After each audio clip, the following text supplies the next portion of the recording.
అందరికీ నమస్తే, welcome to Anu's kitchen. ఈరోజు హోమ్ మేడ్ సాంబార్ పౌడర్ తయారు చేసే విధానం. ఇది అన్ని కొలతలు కరెక్ట్గా ఉన్నాయి అనుకోండి, మనం సాంబార్ ఎప్పుడు పెట్టుకున్నా కూడా ఒకటే టేస్ట్లో ఉంటుందండి. మనకి వాటర్ స్టైల్లో సాంబార్ టేస్ట్ రావాలి అనుకుంటే కనుక ఈ సాంబార్ పౌడర్ అనేది 2 టేబుల్ స్పూన్ను సాంబార్ మనం తయారు చేసుకున్నప్పుడు ఈ పౌడర్ వేసి చేశారంటే మనకి కరెక్ట్గా సాంబార్ అనేది హోటల్ స్టైల్లోనే టేస్ట్ వస్తుందండి. ఒక 1/2 కప్పు ధనియాలు ప్యానంలో వేస్తున్నాను. ఈ ధనియాలు అనేది మనం లో ఫ్లేమ్లో పెట్టుకొని మంచి స్మెల్ వచ్చే వరకు కూడా వేయించుకోవాలండి. ఏవి కూడా మాడకుండా ఉండాలండి. మాడిపోయినాయి అనుకోండి ఆ సాంబార్ పౌడర్ అనేది టేస్ట్ చేంజ్ అయిపోతుంది. ఈ విధంగా వేగిన వెంటనే కూడా ఒక ప్లేట్లో యాడ్ చేసేసుకుందాం అండి. రెగ్యులర్ మనం యూజ్ చేసుకునే టేబుల్ స్పూన్, ఈ టేబుల్ స్పూన్తో 2 టేబుల్ స్పూన్లు మినప్పప్పు, 2 టేబుల్ స్పూను శనగపప్పు, 2 టేబుల్ స్పూను కందిపప్పు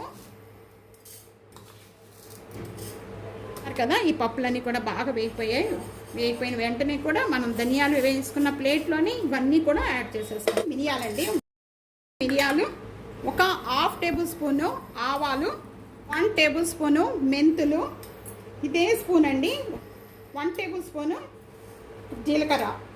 ఇవి ప్యానం వేడిగా ఉంది కాబట్టి ఇవి తొందరగానే వేగిపోతాయి. కరివేపాకు, ఈ కరివేపాకు కూడా ఒక 4 రెమ్మలండి. ఎక్కువగా చూపిస్తున్నాను, తడి అనేది లేకుండా చూసుకోవాలండి. బాగా వేగన అవసరం లేదండి. కరివేపాకు కొద్దిగా వేగితే చాలన్నమాట, మంచి స్మెల్ వస్తూ ఉంటుంది. కూడా ఈ ప్లేట్లోనే యాడ్ చేసేస్తున్నాను. ఈ ఎండుమిర్చి ఒక 15, ఇదే లెక్కండి. ఇంకా ఎక్కువగా వేసుకున్నారనుకోండి ఘాట్ ఎక్కువగా ఉంటుంది. ఎండుమిర్చి కూడా వేగిపోయాయి, వీటిల్లోనే వేసేస్తున్నాను. ఇక్కడ ఒక 1/2 టేబుల్ స్పూన్ ఇంగువ యాడ్ చేస్తాం. మనం ఒక 1/2 టేబుల్ స్పూన్ పసుపు కూడా దీంతో పాటు యాడ్ చేసుకోవాలండి.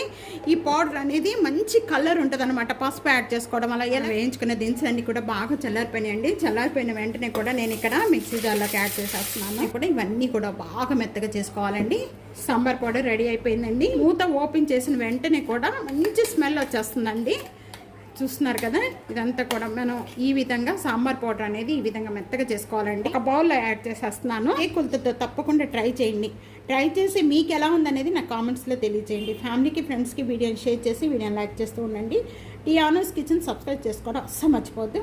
Thank you.